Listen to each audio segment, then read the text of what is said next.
അസ്സലാമു അലൈക്കും.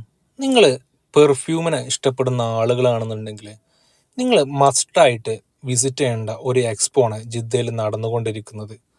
ഇതിലേക്കുള്ള എൻട്രൻസ് തികച്ചും ഫ്രീ ആണ്. നമുക്ക് പരിചയമുള്ളതും പരിചയമില്ലാത്തതായിട്ടുള്ള ഒരുപാട് ബ്രാൻഡുകളുടെ കൗണ്ടറുകൾ അവിടെയുണ്ട്. ഇത് ഒക്ടോബർ 16 മുതൽ സ്റ്റാർട്ട് ചെയ്തിട്ടുണ്ട്. ഒക്ടോബർ 26 വരെ വൈകുന്നേരം 5 മണി മുതൽ രാത്രി 11 മണി വരെയാണ് ഇതിൻ്റെ ടൈം പീരീഡ് വരുന്നത്. നിങ്ങൾക്ക് പറ്റുകയാണെന്നുണ്ടെങ്കിൽ ഈ ഒരു അവസരം മാക്സിമം യൂട്ടിലൈസ് ചെയ്യുക. കാരണം ഒരുപാട് ബ്രാൻഡുകൾ അവരുടെ പെർഫ്യൂമുകൾ അവിടെ ഫ്രീ ആയിട്ടും നൽകുന്നുണ്ട്. ഇതിൻ്റെ ഫ്രീ ടിക്കറ്റ് ലഭിക്കാൻ വി ബുക്ക് എന്നുള്ള ആപ്ലിക്കേഷൻ വഴിയാണെന്ത് രജിസ്റ്റർ ചെയ്യേണ്ടത്.